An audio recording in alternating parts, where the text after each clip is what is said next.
Hello everyone, welcome to my channel learn with सुमन।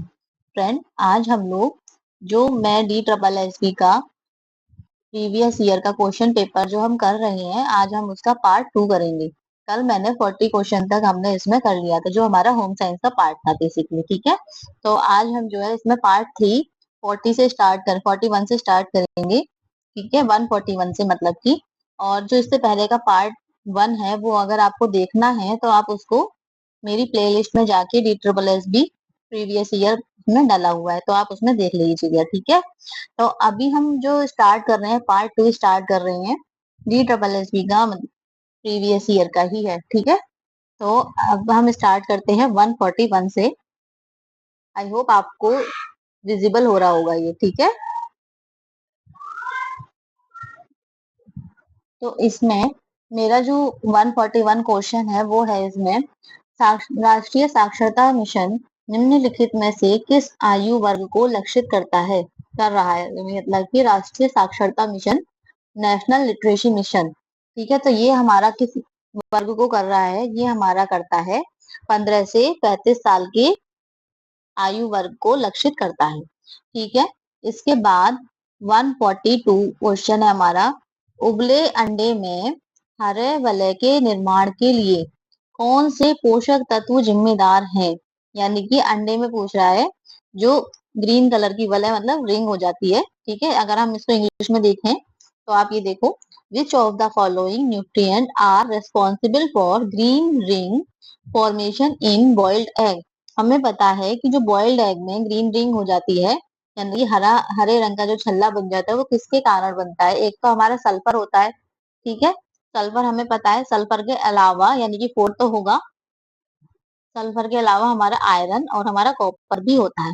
तो इसका answer हमारा हो जाएगा थर्ड, यानी कि कौन कौन सा, आयरन, सल्फर, कॉपर।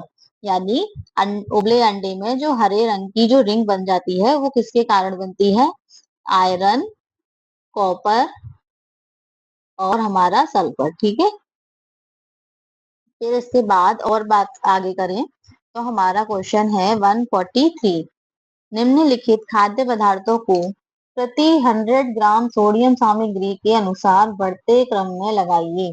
यानी कि सबसे बढ़ते क्रम में लगाना है, पहले सबसे छोटा फिर उससे बड़ा। ठीक है, जिसमें हमारा सोडियम की मात्रा ज्यादा होगी वो सबसे लास्ट में आएगा, और जिसमें हमारा सोडियम की मात्रा कम होगी वो हमारा सबसे पहले स्टार्ट होगा। ठीक है, तो सबसे पहला हमारा क्या है, फोर्थ, यानी कि पालक।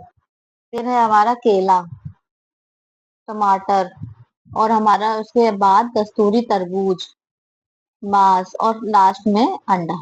ठीक है, तो सोडियम को बढ़ते क्रम में अनुसार लगाना है, यानी कि सबसे पहले सबसे छोटा, फिर उससे बड़ा, फिर उससे बड़ा, फिर उससे बड़ा। यानी कि अगर किसी 100 ग्राम में अगर आपको अंडे में, मान लीजिए अगर आपको 90 मिल रहा है और आपको बनाना में हमें कितना मिल रहा है, 40 मिल रहा है, तो आप 40 को पहले रखोगे, उसके बाद 90 को रखोगे। तो इसी क्रम में यानी कि सीढ़ियां हमें चढ़ते जाना है। ठीक है, सबसे पहले सबसे छोटा, फिर उससे बड़ा, फिर उससे बड़ा। ठीक है, अब इसके बाद हम बात करते हैं आगे 144 क्वेश्चन, निम्नलिखित में से किस स्रोत को पारिवारिक आय बोल सकते हैं। पारिवारिक आय के बारे में बोल रहा है, बैंक से प्राप्त होने वाला ब्याज, किराया, या फिर परिवार के सदस्यों का वेतन। तो हमारी जो पारिवारिक आय होती है, ये तीनों ही हमारे ऑप्शन सही हो जाएंगे, यानी बैंक से प्राप्त होने वाला ब्याज, किराया और परिवार के सदस्यों का वेतन। ठीक है, 145, इसमें क्या कह रहा है, निम्नलिखित में से कौन सी जानकारी को उत्पाद के लेबल पर उकेरा या मुद्रित होना चाहिए। यानी पूछा है इसमें, अगर हम इंग्लिश में बात करें तो which of the following information have to be engraved और printed on the label of a product। तो क्या होना चाहिए, name of the product, guarantee period, product price, direction to use the product, warning and precaution to be kept in mind while using the product. यानी कौन कौन सा हो गया, इसमें ये सारे ही ऑप्शन जो है वो सही है, क्योंकि अगर कोई भी एक प्रोडक्ट बन रहा है तो उस पे उत्पाद का नाम, गारंटी अवधि, उत्पाद की कीमत, उत्पाद के प्रयोग के लिए निर्देश और उत्पाद के प्रयोग के समय रखी जाने वाली चेतावनियां भी लिखी होनी चाहिए। ठीक है, तो ऑप्शन नंबर हमारा थर्ड सही हो गया। अब आता है 146। एक बच्चा हाथ में मिलने वाली चीजों को नष्ट करने का व्यवहार प्रदर्शित कर रहा है। निम्नलिखित में से इस व्यवहार का अर्थ क्या हो सकता है?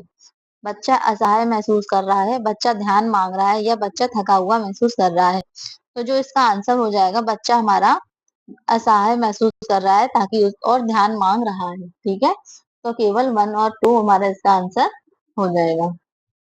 फिर आता है हमारा निम्नलिखित में से मानकीकरण चिन्ह सोने के आभूषणों के लिए प्रयोग किया जाता है। कौन सा किया जाता है सोने पे? हॉलमार्क, एफपीओ, एगमार्क या फिर इकोमार्क। तो जो हमारा हॉलमार्क है वो हमारा सोने पे किया जाता है, गोल्ड के लिए प्रयोग होता है। अब इसके बाद 148। सभी तंतुओं में सबसे छोटे होते हैं। छोटे कौन से होते हैं? एक्रेलिक, रेयॉन, कपास या फिर ऊन। तो जो हमारा कपास होता है वो सबसे छोटा होता है।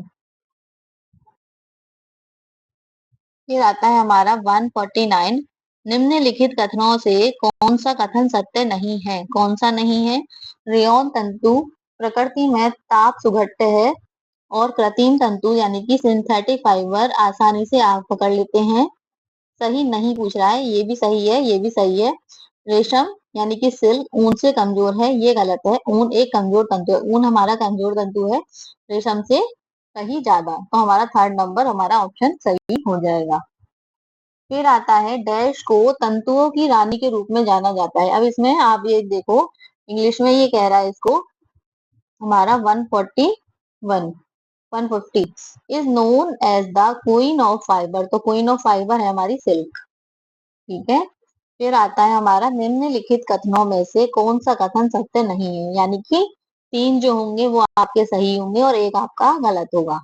कपास एक ठंडा एहसास देता है, बिल्कुल सही। ऊन में सिलवटें आसानी से नहीं पड़ती, ये भी सही है।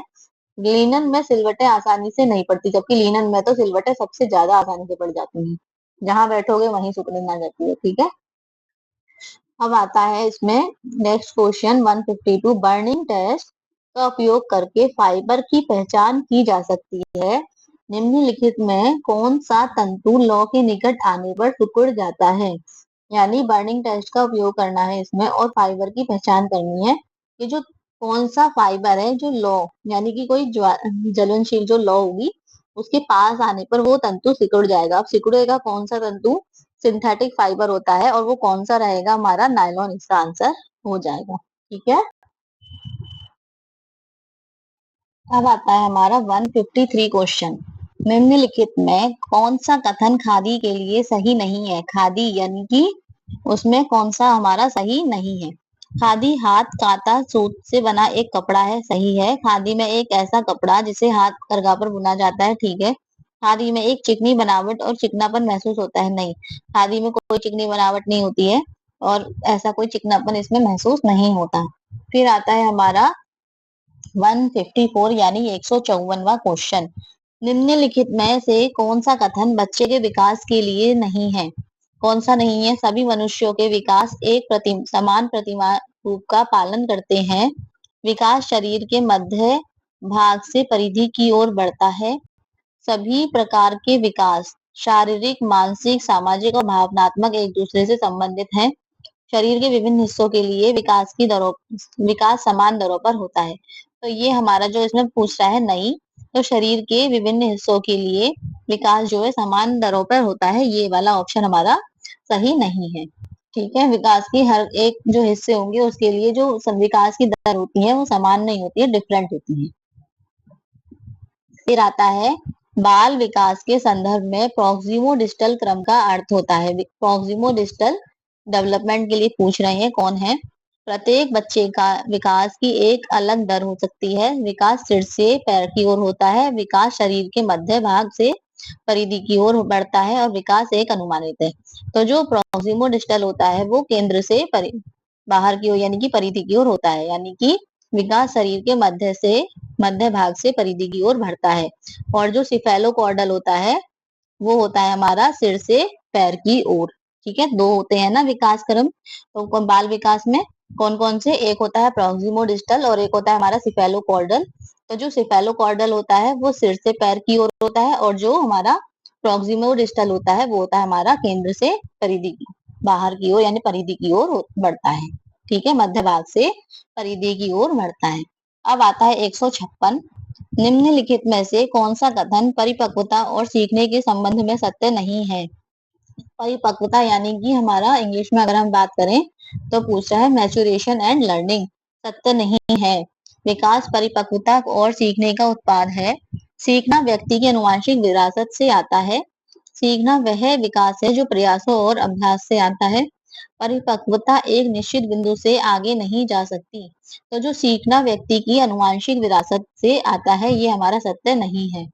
ठीक है, अब आगे बढ़ते हैं। ज्ञानात्मक विकास यानी कि कॉग्निटिव डेवलपमेंट के बारे में निम्नलिखित में से कौन सा कथन सत्य है?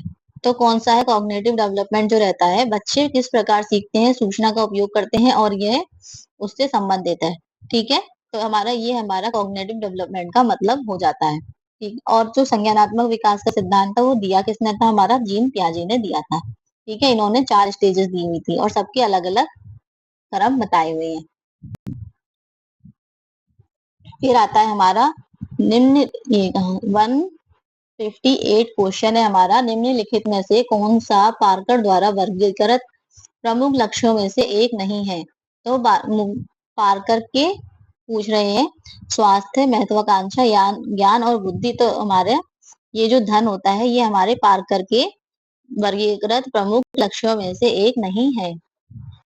ठीक है, तो अब इसके बाद आता है हमारा 159 क्वेश्चन। निम्नलिखित में से कौन सी भराई यानी कि फिलिंग स्टेज नहीं है? कौन सी भराई यानी कि इस टाइप से जो भरने वाली डिजाइन है वो कौन सी नहीं है? तो वो है हमारी स्टेम सिलाई, साटिन सिलाई, डार्निंग सिलाई। कौन सी नहीं पूछ रहे हैं? तो जो हमारी स्टेम सिलाई है वो हमारी भराई की सिलाई यानी कि फिलिंग स्टिच नहीं आती।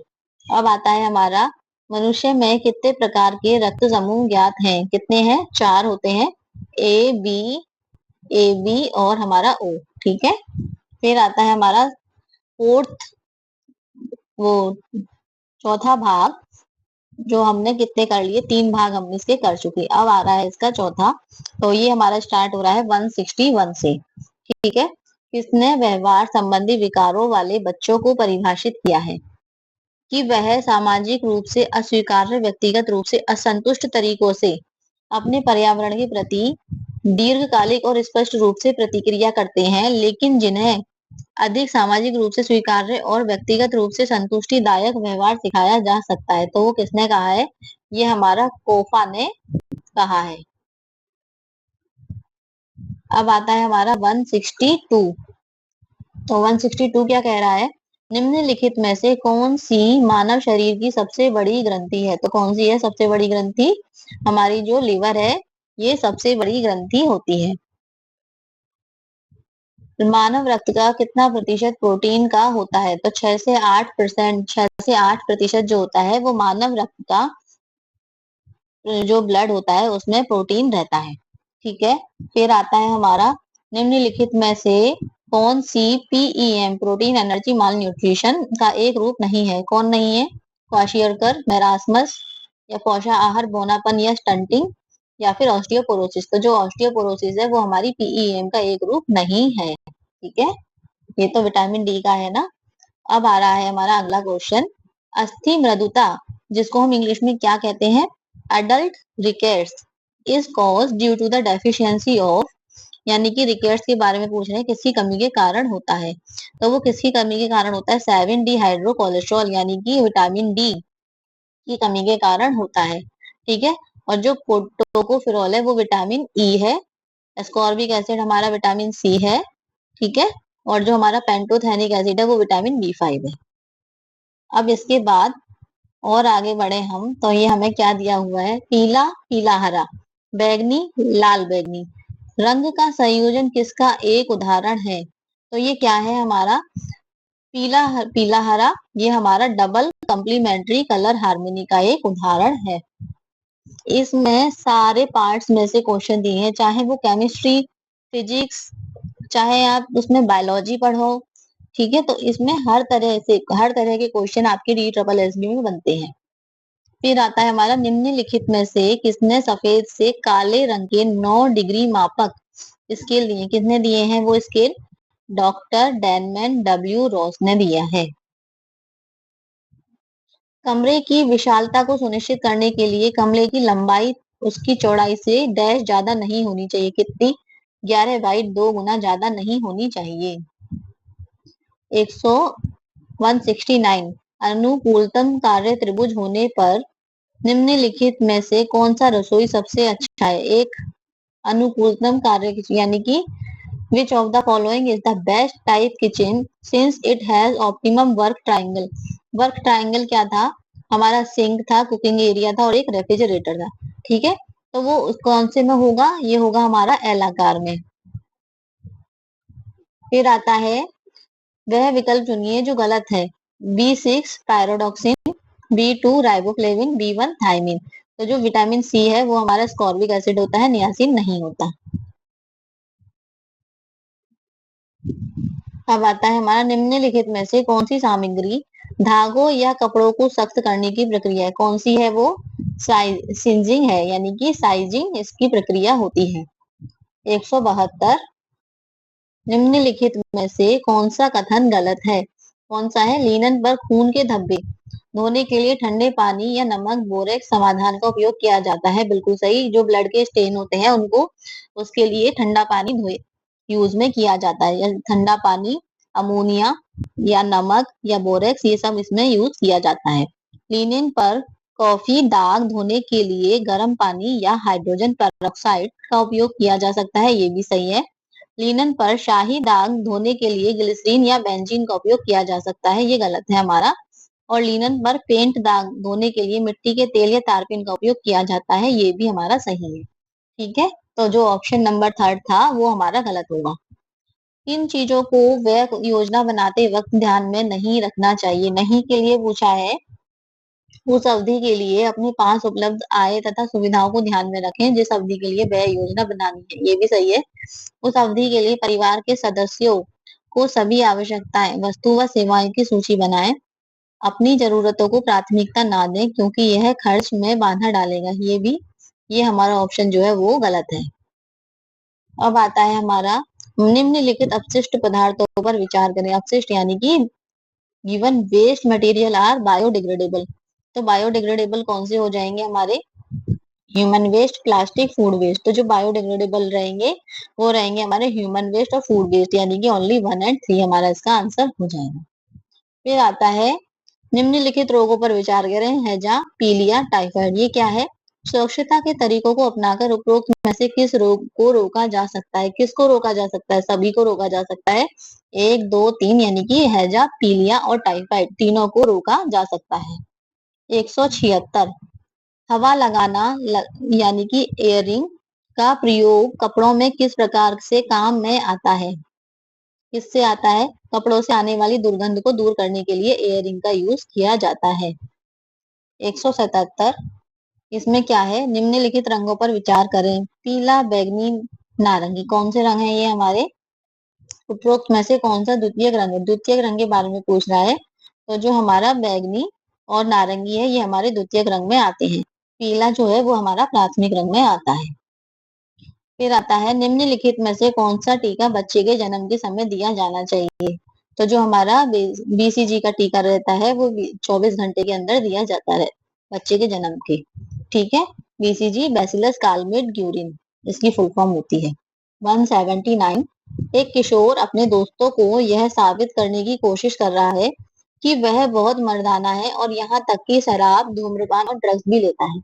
यह एक उदाहरण है। यह किसका उदाहरण है? सहकर्मी दबाव का एक उदाहरण है।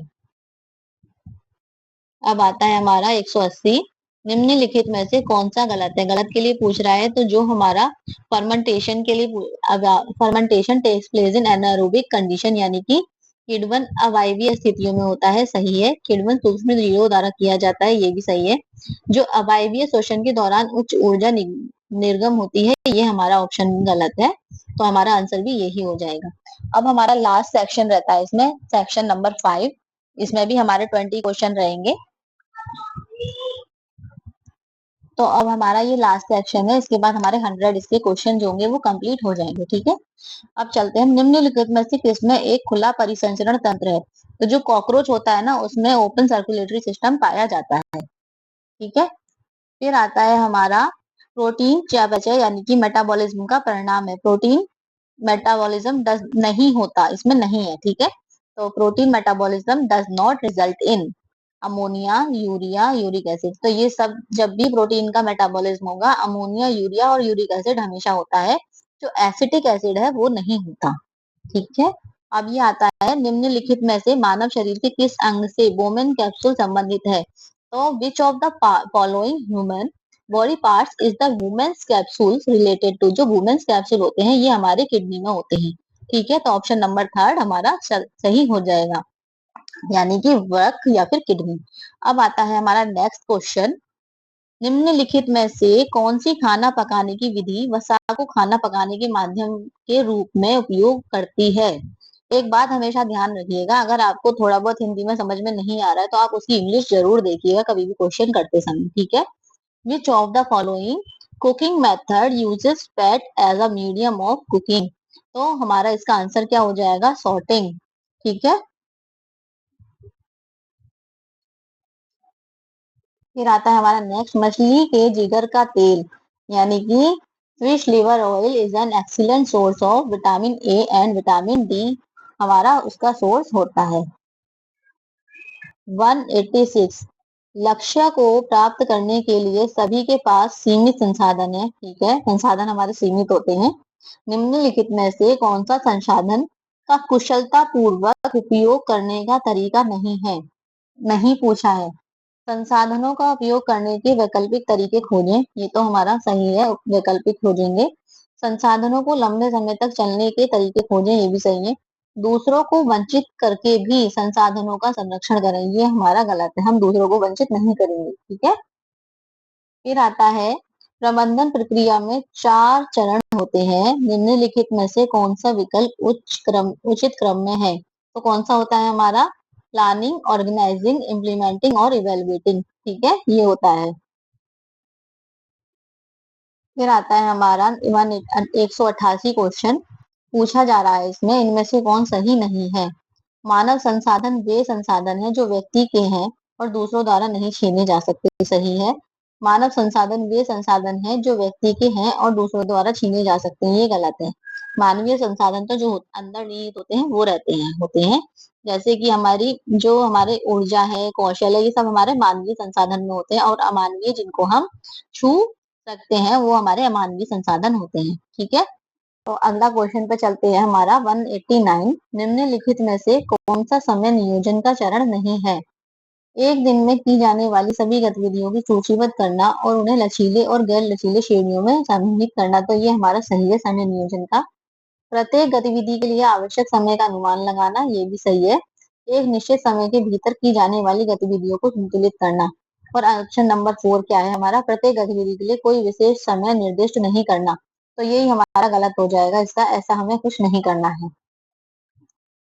नेक्स्ट क्वेश्चन 190, विभिन्न प्रकार की गतिविधियों के लिए अलग अलग मात्रा में ऊर्जा की आवश्यकता होती है, सही है। निम्नलिखित में से कौन सी गतिविधियां भारी गतिविधियों की श्रेणी में आती है? तो कौन सी आती है?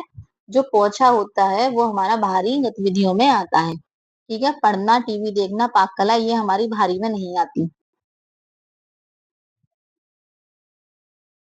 अब आता है 191, निम्नलिखित में से कौन ऊर्जा बचाने का तरीका नहीं है? ऊर्जा कैसे बचाई जा सकती है? तनाव कम करने के लिए काम करते समय दोस्तों के साथ चैट करना बचाने का तरीका नहीं। अतिरिक्त गतिविधियों में कटौती और गतिविधियों का संयोजन, ये तो है।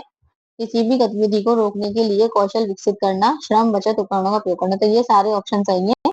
ये ऑप्शन हमारा गलत है, यानी कि इसमें यही सही है। तनाव कम करने के लिए काम करते समय दोस्तों के साथ चैट करना। निम्नलिखित में से किसे एक अच्छे बजट की विशेषता के रूप में नहीं माना जाता, यानी कि एक अच्छे बजट की विशेषता क्या नहीं हो सकती? कौन सी नहीं है? आय का सटीक अनुमान लगाना, व्यय का सटीक अनुमान लगाना, योजना पर बने रहने के लिए एक निश्चित बजट तैयार करना। एक मतलब पूछा है अच्छे बजट की विशेषता के रूप में नहीं माना जाता, योजना पर बने रहने के लिए, तो यही हमारा इसका ऑप्शन सही हो जाएगा। फिर आता है 193, निम्नलिखित में से कौन सा परिवर्तन किशोरावस्था में लड़कों व लड़कियों में समान रूप से होता है? कौन सा होता है? दोनों में मुहासे होते हैं। ठीक है, जो लड़कों और लड़कियों में किशोरावस्था के समय दोनों में एक समान रूप से परिवर्तन देखने को मिलेगा। अच्छा क्वेश्चन है, याद रखने लायक क्वेश्चन है। परिवार और समाज में नैतिकता और मूल्य महत्वपूर्ण है। मूल्य क्या है? विचार, विश्वास, बाल्यावस्था से सीखे गुण या फिर समाज द्वारा निर्धारित क्षैतिज नैतिक मानक। तो जो हमारा 1, 2 और 3 है, विचार, विश्वास, बाल्यावस्था से सीखे गुण, ये हमारे नैतिकता और मूल्य के महत्वपूर्ण भाग हैं। ठीक है, फिर आता है 195, निम्नलिखित में से असत्य कौन सा है? तो असत्य बताना है, मूल्य व विचार वह अवधारणा है जिन्हें हम अपने बचपन से सीखते हैं। नैतिकता हमारे मूल्यों की जांच करता है या फिर मूल्य हमारे नैतिकता की जांच। तो जो मूल्य होता है वो हमारी नैतिकता की जांच करता है, ये हमारा असत्य कथन है।